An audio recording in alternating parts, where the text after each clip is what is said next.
অসম চৰকাৰৰ সন্মানীয় শিক্ষামন্ত্ৰী ডক্টৰ ৰণোজ পেগু ডাঙৰীয়া, আমাৰ বিভাগৰ সচিব চৌধুৰী ডাঙৰীয়া, আসাম ছেকেণ্ডাৰী স্কুল এডুকেশ্যন বৰ্ডৰ চেয়াৰমেন শ্ৰী R.C. জৈন ডাঙৰীয়া, ডাইৰেক্টৰ ছেকেণ্ডাৰী এডুকেশ্যন শ্ৰীমতী মমতা হোজাই ডাঙৰীয়ানী, উপস্থিত বিভিন্ন প্ৰাদেশিকিত আৰু অপ্ৰাদেশিকিত মহাবিদ্যালয় বিদ্যালয়সমূহৰ শিক্ষক বা আন সংলগ্ন কৰ্মচাৰীসকলৰ সংগঠনসমূহ আৰু উপস্থিত সুধীবৃন্দ, বিগত বিধানসভাত আমি ৰাজ্য চৰকাৰে প্ৰাদেশিকিত বা আমাৰ যি Assam Education Provincialization of Service of Teachers and Reorganization of Educational Institute সংশোধনী বিধেয়কখন আমি পাৰিত কৰিছিলোঁ আৰু অসমৰ ৰাজ্যপাল মহোদয়ৰ অনুমোদনৰ পিছত ইয়াক যোৱা 30 ডিচেম্বৰ 2025 তাৰিখে আমি চৰকাৰী গেজেটত নটিফাই কৰিছিলোঁ। প্ৰাদেশিকৰণৰ গোটেই প্ৰক্ৰিয়াটোৰ ক্ষেত্ৰত এইটো আমাৰ এক প্ৰকাৰ তৃতীয় পদক্ষেপ বুলি আমি ক'ব লাগিব। 2011 চনত মই শিক্ষামন্ত্ৰী থকা সময়ত অসমত ভেঞ্চাৰ স্কুল আৰু কলেজসমূহক প্ৰাদেশিকৰণৰ এটা প্ৰচেষ্টা চলোৱা হৈছিল আৰু তাৰ আলম লৈ আমি প্ৰাথমিক বিদ্যালয়ত 21,957 গৰাকী, মাধ্যমিক বিদ্যালয়ত 14,034 গৰাকী আৰু মহাবিদ্যালয়ত 3,180 গৰাকী শিক্ষক কৰ্মচাৰী চাকৰি আমি প্ৰাদেশিকৰণ কৰিছিলোঁ। 2017 চনৰ আইনৰ সুবিধা লৈ আমি প্ৰাথমিক বিদ্যালয়ত 9,895, মাধ্যমিক পৰ্যায়ত 5,345 আৰু কলেজত আমি 1,746 গৰাকী শিক্ষক শিক্ষয়িত্ৰী আৰু অধ্যাপক অধ্যাপিকাৰ চাকৰি আমি প্ৰাদেশিকৰণ কৰিছিলোঁ। অৰ্থাৎ 2011 চনৰ আইনৰ পৰৱৰ্তী সময়ত 57,057 গৰাকী শিক্ষক কৰ্মচাৰী চাকৰি ৰাজ্য চৰকাৰে প্ৰাদেশিকৰণ কৰিবলৈ সক্ষম হৈছে। এইবাৰ এই আইনখনৰ তৃতীয় সংস্কৰণ আমি এটা লৈ আহিছোঁ আৰু যাক আমি 2025 চনৰ সংশোধনী আইন বুলি আমি অভিহিত কৰিছোঁ। 2011 চনত যেতিয়া আমি বিদ্যালয়সমূহ প্ৰাদেশিকিত কৰিছিলোঁ, তেতিয়া আমি অসমৰ শিক্ষক সমাজক দুটা অনুৰোধ কৰিছিলোঁ যে এটা, আজিৰ পৰা প্ৰাদেশিকৰণৰ সমস্যাটো আমি সমাধান কৰিব বিচাৰিছোঁ, ইয়াক আপোনালোকে আৰু জটিল নকৰিব। দ্বিতীয়তে, 2006 চনৰ পিছত স্থাপন হোৱা শিক্ষানুষ্ঠানক আমি প্ৰাদেশিকৰণ নকৰোঁ। কিন্তু আমাৰ প্ৰত্যেকবাৰে আমাৰ লক্ষ্য আছিলে যে 2006 চনৰ আগত প্ৰতিষ্ঠা হোৱা শিক্ষানুষ্ঠানসমূহক আমি প্ৰাদেশিকীকৰণ কৰিব বিচাৰোঁ আৰু আমি এইবাৰ 2025 চনৰ আইনত আমি এটা কথাই লিখিছোঁ যে আমাক কিবা এখন প্ৰমাণ দিয়ক চৰকাৰী দলিলেদি যে আপোনালোক 2006 চনৰ আগত বিদ্যালয়খন প্ৰতিষ্ঠা হৈছিল। যিসকলে যিকোনো এখন চৰকাৰী দলিল দিব পাৰিব, ইউনিভাৰ্চিটিৰ পাৰ্মিশ্যন, ইউনিভাৰ্চিটি ৰিকগনাইজেশ্যন, পৰীক্ষাত বহা বা ইভেন কৰসপন্ডেন্স যে আমি ডিএসসিক আমি ৰিকগনাইজেশ্যনৰ কাৰণে লিখিছিলোঁ, ইউনিভাৰ্চিটিক লিখিছিলোঁ, আৰু সেই কৰসপন্ডেন্সৰ যদি চৰকাৰী উত্তৰ আছে, অৰ্থাৎ আমি বিবেচনা কৰিছোঁ, ইনস্পেকশ্যন কৰিছোঁ, যি ডকুমেণ্ট নহওক কিয় আমি 2006 চনৰ আগৰ শিক্ষানুষ্ঠানসমূহ আমি প্ৰাদেশিকৃত কৰিব বিচাৰিছোঁ। ইয়াৰ পিছত এটা কথা আমি সকলোৱে সদায় মনত ৰখা উচিত যে আমাৰ কলেজসমূহত, ভেঞ্চাৰ কলেজসমূহত কিছুমান অবাঞ্ছিত ডিপাৰ্টমেণ্ট খোলা হয়। চৰকাৰী কলেজতে, কটন কলেজতে সেই ডিপাৰ্টমেণ্টটো নাথাকে, কিন্তু প্ৰাদেশিক ভেঞ্চাৰ কলেজ স্কুলত সেই ডিপাৰ্টমেণ্টটো থাকে। ষ্টুডেণ্ট নাথাকে, ডিপাৰ্টমেণ্ট থাকে, আৰু এই ডিপাৰ্টমেণ্টবিলাক প্ৰয়োজনো নাই আজিৰ সময়ত। মই আজিও সাইকোলজিটো বুজি নাপাওঁ যে এই ডিপাৰ্টমেণ্টবিলাক ভেঞ্চাৰ কলেজত কিয় খোলে। এফালে আমি কওঁ যে আমাৰ টকা নাই, পইচা নাই, দৰমহা দিব নোৱাৰোঁ, আনফালে আমি অবাঞ্ছিত ডিপাৰ্টমেণ্ট কিছুমান খোলোঁ। আৰু 11 চনতে আমি জনাৰ পিছতো যে প্ৰত্যেক ডিপাৰ্টমেণ্টত আমি 3জন বা 4জন প্ৰফেচাৰ ল'ম, মই আজিও বুজি নাপাওঁ যে অধ্যক্ষজনে 5জন, 6জন, 7জন কিয় নিযুক্তি দিয়ে। এই প্ৰক্ৰিয়াটোত এটা কথা স্পষ্টভাৱে বুজা যায় যে আমিও সমস্যাটো সমাধান কৰিব নোখোজোঁ। এটা ড্ৰপ টিচাৰ এছ'চিয়েশ্যন হওক, এটা ফ'ৰ্থ টিচাৰ এছ'চিয়েশ্যন হওক, এটা ফিফথ টিচাৰ এছ'চিয়েশ্যন হওক, আৰু এই এছ'চিয়েশ্যনবিলাকৰ জৰিয়তে টকা সংগ্ৰহ কৰাৰ এটা সুচল পথ খুলি লোৱা যিটো ব্যৱস্থা, এই ব্যৱস্থাটো আমি কেতিয়াও প্ৰেৰণা দিব নোৱাৰোঁ। সেইকাৰণে আমাৰ কথা হ'ল যে যদি কটন কলেজৰ হিষ্ট্ৰী ডিপাৰ্টমেণ্টত 4জন প্ৰবক্তা আছে, ভেঞ্চাৰ কলেজত 6জন কেনেকৈ থাকিব পাৰে? এটলিষ্ট কটন কলেজতকৈতো আমি বেটাৰ নহয়। এই কথাখিনি আজি যিহেতু ইয়াত এছ'চিয়েশ্যনৰ মানুহসকল আছে, এই কথাটো আপোনালোকে মনত ৰাখিব, কাৰণ আজিকালি সৰু ল'ৰাইও সকলো কথা বুজি পোৱা হৈছে যে এওঁ কি কৰিছে, এওঁ কিয় আহিছে, এওঁৰ উদ্দেশ্য কি, চেলফিখন উঠি ক'ত আপলোড কৰিব খুজিছে, তাৰ দ্বাৰা তেওঁ কি ডিমাণ্ড জেনেৰেট কৰিব খুজিছে, এই কথাবিলাক আজিকালি সৰু সৰু ল'ৰাইও বুজি পায়। আগৰ সমাজ নাই, কাৰণ আজিকালি ফেচবুক আছে, মিডিয়াম আছে। মুখ্যমন্ত্ৰী, মন্ত্ৰী কাম হওক নহওক ফটো এখন উঠিব লাগে, তাৰ মিনিংটো কি? কাম হওক নহওক ডিএসসি, ডিৰ পৰা কাগজ এখন ওলাব লাগে।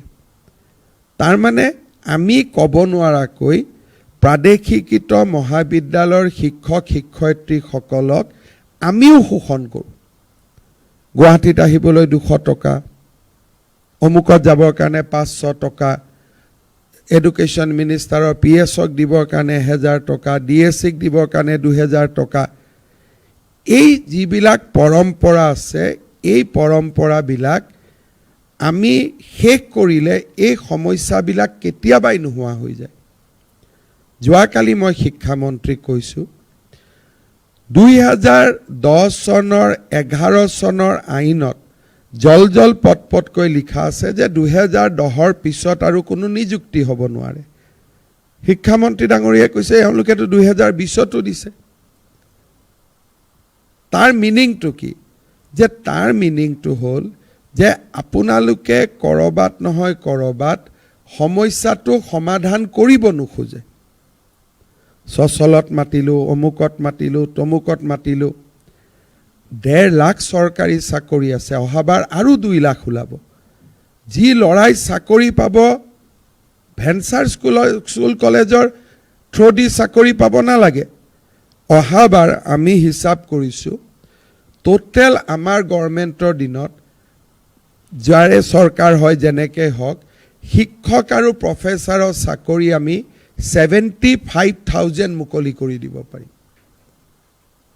তাৰ মানে কি যে যোনে UGC কোৱালিফিকেশ্যন আছে, যোনে পঢ়া শুনা কৰিছে, তেওঁলোকে চাকৰি নিয়মমতেই পাব। আপোনালোকে আকৰ্ষণ কৰি তেওঁলোকক ভেঞ্চাৰ স্কুলৰ শিক্ষক বুলি ষ্টাম্প এটা মাৰি দিয়াৰ কোনো প্ৰয়োজন নাই।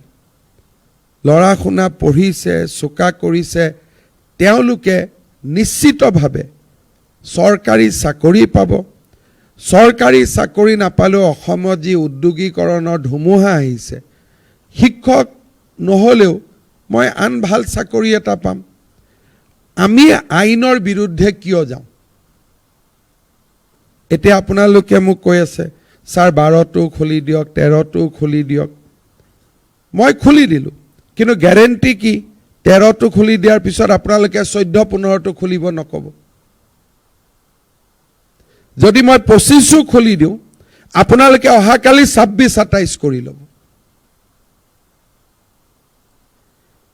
আমি অসমত সমস্যাসমূহ সমাধান কৰিব লাগে, তাক আমি বঢ়াব নালাগে। তাৰপিছত আপোনালোকে ক'ব, ছাৰ ইলেকশ্যনৰ আগত কৰি দিয়ক। আপোনালোকৰ ইলেকশ্যনৰ লগত কি সম্পৰ্ক? তাৰমানে আপোনালোকে ধৰি লয় ইটো হাৰিবই, হাৰাৰ আগতে আমাৰ কামটো কৰি থৈ যাওক। অহাবাৰ অনুজ পেগুটো শিক্ষামন্ত্ৰী নাথাকেই, গতিকে তেওঁক বলিটো ইলেকশ্যনৰ আগতেই দি দিওঁ। এইবিলাক আমাৰ নতুন অসমৰ কথা নহয়। যেতিয়া মই প্ৰথম শিক্ষামন্ত্ৰী হৈছিলোঁ, মোৰ আজিও মনত আছে, প্ৰথম দিনা মই যেতিয়া মিটিঙত গৈছিলোঁ, জয় নাছিলে, জিন্দাবাদ মুৰ্দাবাদ দিছিলে শিক্ষকসকলে। তো মই ক'লোঁ এইবোৰ আজিৰ পৰা নকৰিব। শিক্ষক শিক্ষকৰ মৰ্যাদা লৈ থাকিব। পৰিৱৰ্তন হ'ল আজি, কিন্তু কিছুমান মানুহে চৰকাৰখনক ব্যতিব্যস্ত কৰি ৰাখিম বুলি এটা সংকল্প লৈ লয় যে আমি এনেকেই কৰি থাকিম। এই ব্যৱস্থাটো শেষ হ'ব লাগে। চৰকাৰে মানুহক 12ও ৰাখিব পাৰে, 13ও ৰাখিব পাৰে, 14ও কৰিব পাৰে, 15ও কৰিব পাৰে, কিন্তু কালি যে আপোনালোকে 26টো লৈ নাহিব তাৰ গেৰেণ্টিটো কোনে দিব? আপোনালোকে ক'ব আমি দিছোঁ, আপোনালোকৰ চাকৰি প্ৰাদেশিকত হৈ যাব, আপোনালোকৰ পোষ্টত নতুন এজন মানুহ আহি বহি ল'ব। তেওঁ ক'ব ছাৰ এইটোতো আগৰ সংস্থাইহে দিছিলে। কাৰণ 2011তে, জৈন মনত আছে কাৰণে জৈনৰ কথা কৈছোঁ, 11তে মোৰ শিক্ষক সংস্থাৰ লগত এগ্ৰিমেণ্ট হৈ গৈছিল, ছাৰ এইখিনি কৰি দিয়ক আৰু কোনেও নকৰে একো। হয়নে জৈন? তেতিয়া দিগন্ত আছিলে ৰঙিয়াৰ, ইয়াতে নামাজ পঢ়িছিলে, আন্দোলন কৰিছিলে জনতা ছেক্ৰেটেৰিয়েটৰ সন্মুখত। তেতিয়াই মোৰ লিখা পঢ়া হৈ গৈছিলে যে ছাৰ এই 40,000 কৰি দিয়ক আৰু কোনো আন্দোলন নহ'ব। তাৰপিছত কি হ'ল, ছেক্ৰেটেৰীজন ঢুকালে, প্ৰেছিডেণ্টজন বদলিলে, তেওঁ ক'লে ছাৰ আমিতো গম নাপাওঁ, তেওঁ নিজৰ কামটো কৰি ল'লে। তো এনেকুৱা কৰি থাকিলে আমাৰ ৰাজ্যখন কেতিয়াও ভাল নহ'ব। চৰকাৰ বদলিলে সভাপতি সম্পাদকজন চৰকাৰৰ মতে হয়, মেম্বাৰবিলাক বেলেগ থাকে। আহমেদৰ পৰা সভাপতিজনৰ নাম বৰা হৈ যায়, সম্পাদকৰ নাম শইকীয়া হৈ যায়।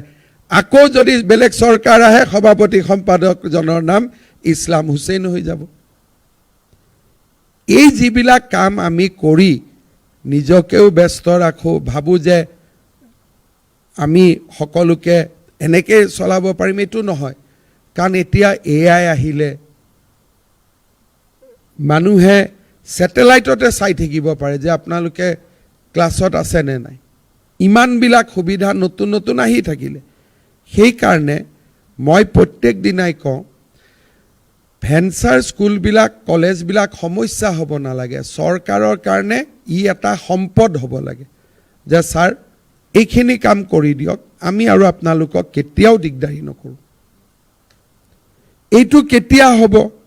যেতিয়া অধ্যক্ষ আৰু গভৰ্ণিং বডিৰ প্ৰেছিডেণ্টৰ ভেঞ্চাৰ কলেজতো নিযুক্তি দিয়াৰ পাৱাৰটো নোহোৱা হ'ব। নহ'লে গাঁৱত পাছ কৰা যি ল'ৰা ছোৱালীয়ে কম্পিটিশ্যন কৰিও চাকৰি পাব পাৰে, তেওঁলোকক আকৰ্ষণ কৰি লৈ আহে যে ইয়াতে কৰ, আমি কৰিম নহয়। ৰণোজ পেগুৱে কৈছে প্ৰাদেশিকৰণ হ'ব। আৰু সেইকাৰণে আজিকালি মই ভেঞ্চাৰ স্কুলৰ আন্দোলনত কলেজৰ আন্দোলনত ভিডিঅ'টো চাই থাকোঁ ডেকা ল'ৰা ছোৱালী দেখোঁ কিন্তু 10 চনৰ পিছততো নিযুক্তি হ'বই নালাগিছিলে 3খন আইনত এইটো কথা লিখা আছে সমস্যাটো কাৰ থাকিব লাগিছিল 10ত সোমোৱা 10ত যদি 30 বছৰত সোমাইছিল 25ত তেওঁলোকৰ 45 বছৰ আমি আৰু 15 বছৰ কৰি দিলোহেঁতেন লেঠাটো মৰি গ'লেহেঁতেন কিন্তু আপোনালোকে এটা 25তো নিযুক্তি দিয়া মানুহক আন্দোলনত লৈ আহে এটোতো ঠিক কথা নহয় সেইকাৰণে এইবাৰ আৰু ইলেকশ্যন আপোনালোকে নেখেলে সব কথাত ইলেকশ্যনৰ কথা কৈ নাথাকিব ইলেকশ্যনৰ আগত কৰা কাম বেয়া হয় পিছত কৰা কাম ভাল হয় আৰু গভৰ্ণমেণ্ট আমাৰে হ'ব শিক্ষামন্ত্ৰীৰ অনুজ পেগুৱে হ'ব কোনোবাই বিচাৰক নিবিচাৰক অসমৰ ৰাইজে এইটো সিদ্ধান্ত লৈ থৈ দিছে সেইকাৰণে আপোনালোকে ৰাজনৈতিকৰণ নকৰিব শৈক্ষিক দৃষ্টিৰে সব চাওক যে শিক্ষাৰ ফালৰ পৰা আমাক কি লাগে যে আৰবিক ডিপাৰ্টমেণ্ট এটা লাগে নেকি সংস্কৃত ডিপাৰ্টমেণ্ট এটা আমাক লাগে নেকি নালাগে তাৰ জায়গাত কি লাগে আমাক য'ত চাকৰি আছে ল'ৰা ছোৱালীক পঢ়াই আপোনালোকে য'ত চাকৰিৰ কাৰণে ল'ৰাজনক এটা পজিশ্যনত লৈ যাব পাৰিব কিন্তু য'ত চাকৰিয়ে নাই তাত ল'ৰা ছোৱালী এটা ডিপাৰ্টমেণ্ট খুলিলে পঢ়ালে এজন প্ৰফেচাৰক চৰকাৰে কিমান টকা দৰমহা দিব লাগে 2 লাখ টকা ষ্টুডেণ্ট কিমান আছে 4 জন 3 জন প্ৰফেচাৰ দিলো 6 লাখ ষ্টুডেণ্ট আছে 4 জন তাৰমানে এজন ষ্টুডেণ্টৰ লগত আমি কিমান টকা খৰচ কৰিলো 1,25,000 টকা মাহত আমাৰ অসমখন ইমান ধনী ৰাষ্ট্ৰ হয় জানো আৰু 1,25,000ত যদি 4 জন ল'ৰাক পঢ়াবই লাগে তেওঁক আমি ভেঞ্চাৰ স্কুলত কিয় পঢ়াম 1,25,000 টকা ফিজ দিলে তেওঁক ৰয়েল গ্লোবেলত পঢ়াব পাৰিব আপোনালোকে কথাবিলাক যেতিয়া বুজিব চৰকাৰে ইমিডিয়েটলি বুজিব যেতিয়া আপোনালোকে নুবুজে তেতিয়াও চৰকাৰেও নুবুজা এক্টিং কৰিব লাগে যে এওঁলোকে নুবুজে তেতিয়া আমিও নুবুজো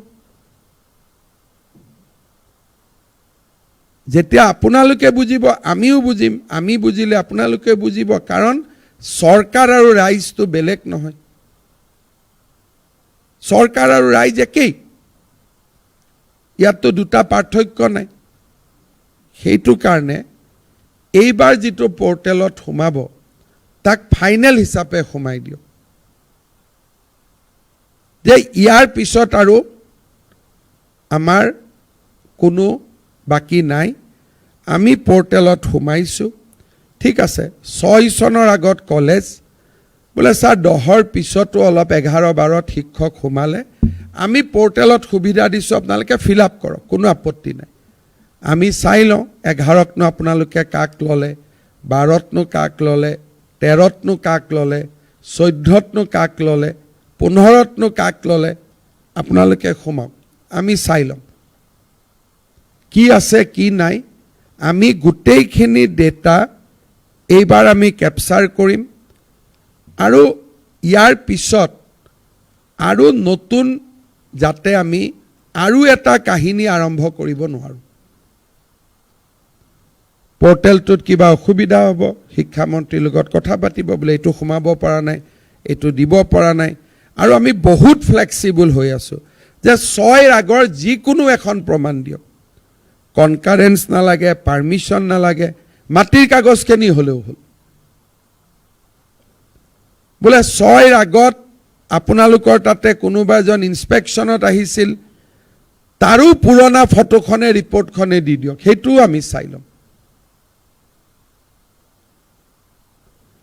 ইমানখিনি ফ্লেক্সিবল কোনেও হ'ব নোৱাৰে আমি এক্সট্ৰিম ফ্লেক্সিবল হৈছো যে আপোনালোকে 6ৰ আগৰ প্ৰমাণ দিয়ক কিন্তু স্যাৰ 7ত হৈছিল 8ত হৈছিল সেই কথাটো নহব 6ৰ আগৰ যিকোনো প্ৰমাণ দিয়ক আৰু 10ৰ পিছতো যদি কোনোবা শিক্ষক কৰ্মচাৰী অধ্যাপক অধ্যাপিকা আপোনালোকে নিযুক্তি কৰিছে আপোনালোকে এপ্লাই কৰক তেওঁলোকৰ আমি মেট্ৰিকৰ চাৰ্টিফিকেট তেওঁলোকৰ আমি ডিগ্ৰী চাৰ্টিফিকেট বা তেওঁলোকৰ বেকগ্ৰাউণ্ডটো আমি নিজৰ মতে আমি চেক কৰি ল'ব পাৰিম যে আচলতে তেওঁলোক 11 12 13ত আহিছে নে আজি প্ৰাদেশিকৰণ হ'ব বুলি এবছৰ আগতে আমি সোমোৱাই লৈছোঁ জেনুইন মানুহখিনি বিপদ হ'ব নালাগে কিন্তু জেনুইন মানুহখিনিৰ নামত ইনজেনুইন মানুহখিনি সোমাব নালাগে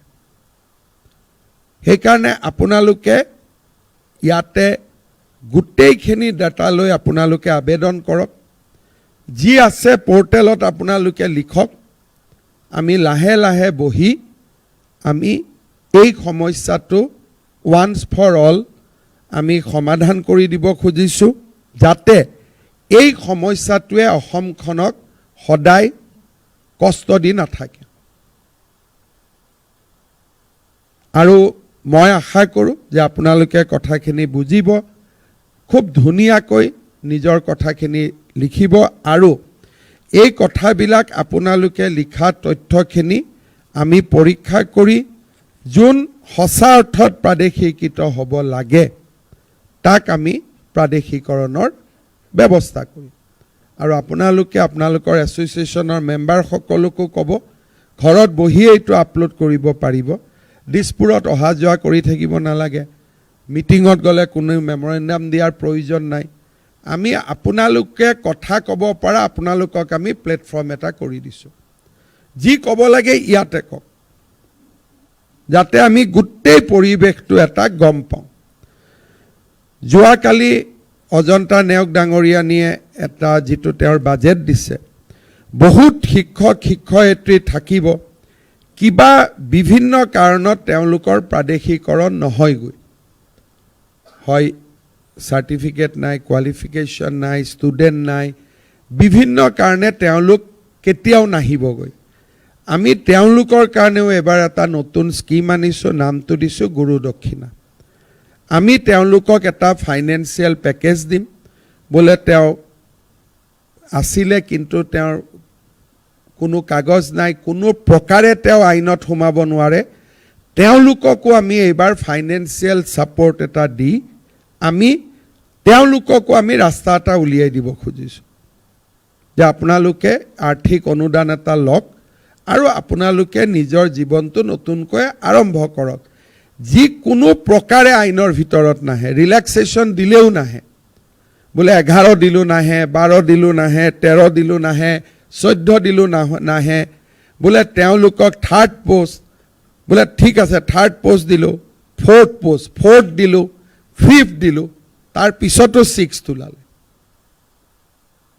চ' যিখিনি মানুহ কোনো প্ৰকাৰে আইনৰ ভিতৰত নাহে তেওঁলোকৰ কাৰণেও এইবাৰ আমি এটা স্কিম বাজেটত লিখিছোঁ যে গুৰু দক্ষিণা আমি তেওঁলোকক এটা ওৱান টাইম ফাইনেন্সিয়েল এছিষ্টেঞ্চ এটা দিম আৰু চৰকাৰৰ আন পদত এপ্লাই কৰিলে আমি তেওঁলোকক এটা প্ৰিফাৰেঞ্চিয়েল 5 নম্বৰ 4 নম্বৰ মাৰ্কিং এটাও দিম যাতে ল'ৰা ছোৱালীখিনি ওলাই আহি বেলেগ পদত আবেদন কৰিব পাৰে মই ভাবোঁ এনেকৈ আমি সকলোৱে লগ লাগি অকল চৰকাৰ নহয় চৰকাৰ ডিপাৰ্টমেণ্টৰ অফিচাৰখিনি শিক্ষক শিক্ষয়িত্ৰী আমি সকলোৱে মিলি এই ভেঞ্চাৰ স্কুলৰ সমস্যাটো চিৰ জীৱনৰ কাৰণে শেষ কৰিব লাগে 60,000 টিচাৰ এপইণ্টমেণ্ট হৈছে চৰকাৰে ইয়াতকৈ নোৱাৰে তথাপিতো আমি শেষ এটেম্প এটা লৈছোঁ যে যি আহে আহক এইবাৰ আমি ইয়াক চেছ কৰিম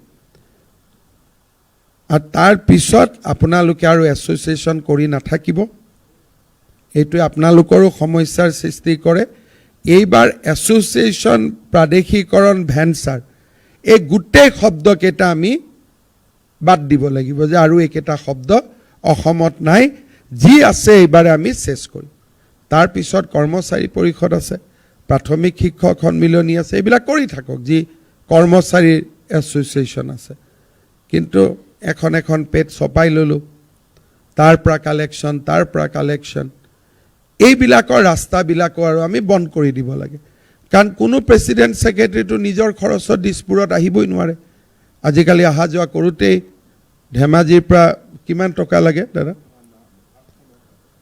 অহা যোৱা কৰি হোটেলে 5,000 টকা লাগে ভেঞ্চাৰ স্কুলৰ শিক্ষকেতো দিব নোৱাৰে শিক্ষকজনতো কোনোবা এছ'চিয়েশ্যনৰে মেম্বাৰ তেওঁ আকৌ বেলেগৰ পৰা 50-100 লোৱা এই কাৰবাৰবিলাক আমি জীৱনৰ কাৰণে বন্ধ কৰি দিব লাগে আৰু ফাইনেলি এই সমস্যাটো এইবাৰ আমি সমাধান কৰিব লাগে মই ভাবোঁ যে আপোনালোকে কথাখিনি বুজি পাইছে আৰু পলিটিক্সৰ পৰা দূৰত থাকি কৰক ছাৰ ইলেকশ্যনৰ আগতে কৰক অমুক আগত কৰক কোনো ৰাজনীতি কৰা মানুহক ইলেকশ্যনৰ আগত কৰা শব্দটো নক'ব কোনো ক্ষেত্ৰতে তেতিয়া মানুহজনে ৰাতি গৈ ভাবে তাৰমানে মই এবাৰ ইলেকশ্যনত হাৰিম হয়নে নহয় কথাটো বাপ পুতেক এটা যদি বাপেকৰ তাত গৈ বাবা তই মৰাৰ আগতে উইলখন লিখি দে বাপেকজনে কি ভাবিব যে ই বেটাই মোক মৰাৰ কাৰণে ৰখি আছে আপোনালোকৰো কিছুমানে যেতিয়া মোক লগ কৰে তেতিয়া মই মাজে মাজে ৰাতি আহি চিন্তা কৰোঁ হাৰিমে নেকি ইলেকশ্যনটো গতিকে এই শব্দবিলাক আছিল 11 চনৰ শব্দ এই শব্দবিলাক আছিল এসময় তেতিয়া ময়ো হাঁহিছিলোঁ সেইবিলাক আছিল 11-12 চনৰ শব্দ মাজে মাজে ৰনোজ দাই মোক এইবিলাক শব্দ কম বুলি এতিয়া শব্দ চলিয়ে আছে নেকি এতিয়াও এইবিলাক শব্দটো আৰু 2025ৰ শব্দ নহয় গতিকে একদম এই পোৰ্টেলটোৰ সুবিধা লৈ এইবাৰ একদম সমাধান কৰক যাৰ চাকৰি হ'ব চাকৰি যাৰ চাকৰি নহয় তাক এটা ফাইনেন্সিয়েল এছিষ্টেন্স দি আমি সদায়ৰ কাৰণে ইছ্যুটো শেষ কৰিব লাগে বুজি পাইছে সকলোৱে ডেফিনেটলি বহুত বহুত ধন্যবাদ ধন্যবাদ মহাশয়